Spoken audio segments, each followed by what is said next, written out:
श्री राम के वनवास का असली प्रयोजन कई जीवों का उद्धार करना है, अनेक मनुष्यों का जीवन सार्थक करना है। उन्हें यह भी आभास था कि यह वनवास एक महायुद्ध का उपक्रम है। सकल मुनि सन विदा कराई, सीता सहित चले दो भाई। अत्रि के आश्रम जब प्रभु गयो, सुनत महामुनि हर्षित भयो। गुरुवर अत्रि, गुरु माता अनसुया ने श्री राम का सप्रेम आदर सत्कार किया और पति पत्नी के प्रेम संबंध का सार सिखलाया। मुनि पत्नी अनसुया ने सीता जी को दिव्य वस्त्र एवं आभूषण प्रदान किए। खग मृग वृंद आनंदित रहहि, मधुप मधुर गुंजत छवि लहहि। शोभन बरनि न सक अहि राजा, जहाँ प्रगट रघुबीर विराजा।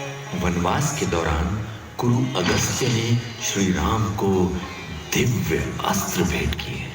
एक दिन रावण की बहन शूर्पणखा पंचवटिया पहुंची। राम का तेजस्वी रूप देख वह उन पर मोहित हो गई और श्री राम से विवाह करने का हठ कर बैठी। श्री राम विनम्रता से बोले, मैं विवाहित हूं। शूर्पणखा ने तब अपना राक्षसी रूप दिखलाया और सीता पर झपटी। तब लक्ष्मण ने अपनी तलवार से उसकी नाक काट दी। शूर्पणखा खरदूषण के पास गई और खरदूषण राम से युद्ध में सेना सहित मारे गए। तब शूर्पणखा रावण के पास पहुंची। रावण अपनी बहन की यह दुर्गति देख आग बबूला हो उठा। रावण मारीच के पास आया और कहा, पंचवटी में चलकर सोने का मृग बन जा तू मारीच। सीता का तू मन हर, मैं सीता को हरूंगा।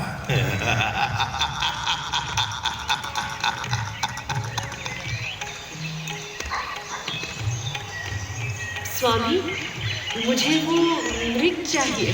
जैसी तुम्हारी इच्छा प्रिय।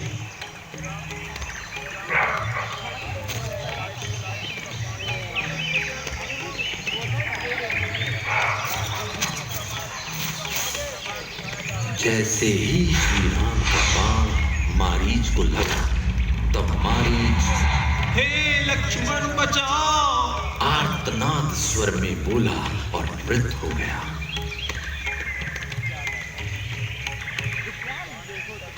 लक्ष्मण, मुझे आपके भैया की चिंता हो रही है। आप तुरंत उनके पास जाएं। लक्ष्मण ने एक रेखा खींची और कहा, इसके पार न जाना बाबा। रावण भिक्षु का भेष बदलकर सीता की कुटिया के सामने आ खड़ा हुआ। भिक्षाम देहि, भिक्षाम देहि। सीता के रूप को देखकर रावण ने कुछ वचन कहे, जिसे सुन सीता जी ने कहा, दुष्ट, राम आ रहे हैं। क्रोधवंत तब रावण, लीन सिरथ बैठा। चला गगन पथ आतुर, भैरथ हाकि न जाए।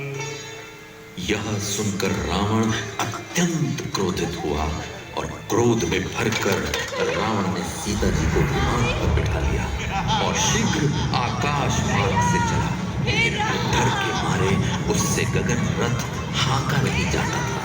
राज सुनी आरत बानी, रघुकुल तिलक नारी पहचानी। अधम निशाचर लीने जाई, जिमि मलेच्छ बस कपिला गाई। गीधराज जटायु ने सीता जी की दुख भरी वाणी सुनकर पहचान लिया कि ये रघुकुल तिलक श्री रामचंद्र जी की पत्नी है। नीच राक्षस को लिए जा रहा है जैसे कपिला गाय मलेच्छ के पाले पड़ गई हो।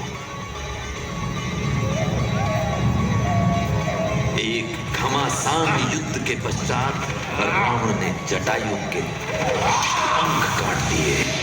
वह घायल को धरती पर आ गिरा और रावण सीता को लंका ले गया। जटायु तड़पता हुआ चिल्लाया, हे राम।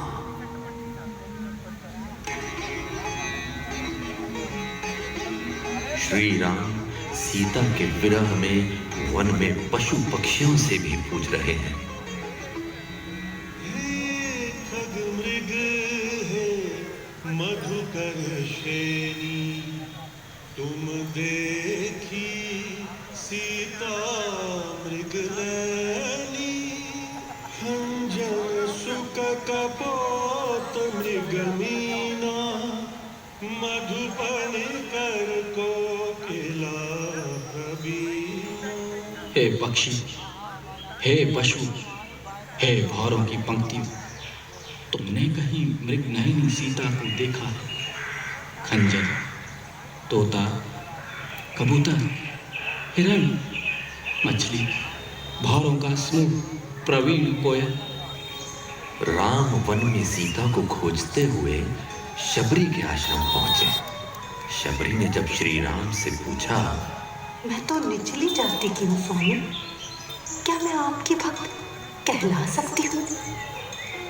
राम ने नवधा भक्ति का उपदेश देकर कहा, सोई अतिशय प्रिय भामिनी मोरे, सकल प्रकार भगति दृढ़ तोरे, जोगी वृंद दुर्लभ गति जाई,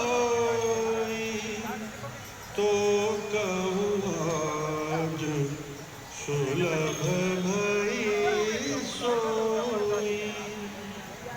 हे भामिनी, मुझे वही अत्यंत प्रिय है जिसमें सभी प्रकार की भक्ति दृढ़ है, जो गति योगियों को भी दुर्लभ है, वही आज तेरे लिए सुलभ हो गई।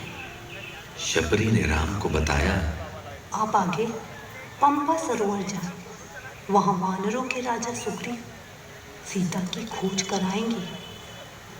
किष्किंधा कांड। आगे चले बहुरी रघुराया, ऋष्यमूक पर्वत निराया, अहरह सचिव सहित सुग्रीव, आवत देखिए तुल बल सीवा। श्री रघुनाथ जी फिर आगे चले। ऋष्यमूक पर्वत निकट आया। वहां मंत्रियों सहित सुग्रीव रहते थे। अतुलनीय बल के स्वामी श्री राम और लक्ष्मण को देख सुग्रीव ने हनुमान को भेजा।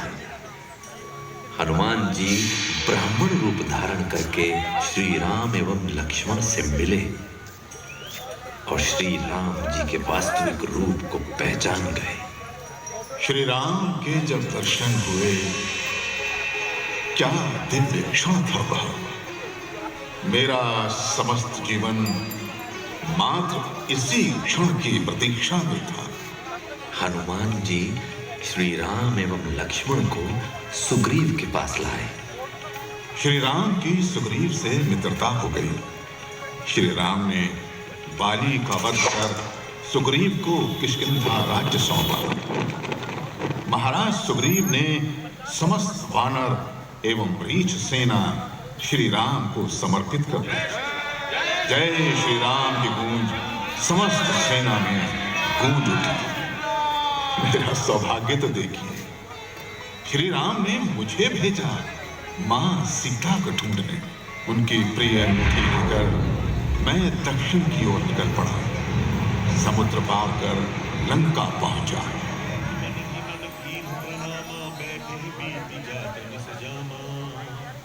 कृष्ण शीस जटाइक बेनी, जपति हृदय रघुपति गुण श्रेणी।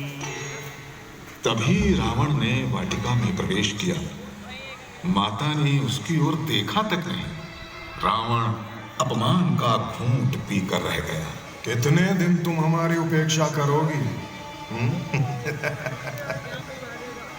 नहीं आने वाले तुम्हारे राम इधर कभी। एक माह में तुम मेरा कहा ना मानोगी तो तुम्हारा इसी तलवार से वध कर दिया जाएगा। माता सीता दुखी होकर बैठी थी। तभी मैंने प्रभु राम की अंगूठी उनके चरणों में गिराई। रामचंद्र गुण वर नहीं जा,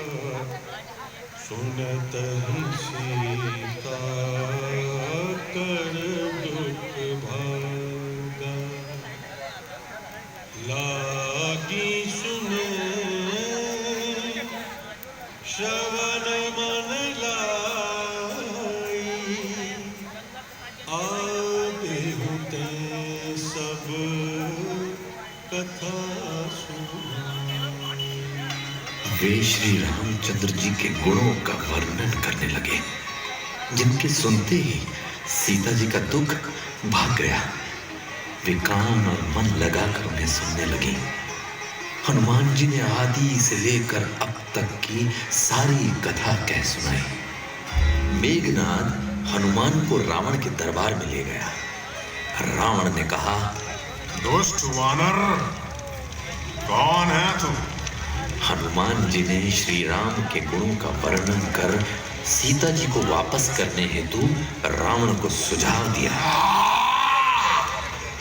तू ऐसे नहीं मानेगा।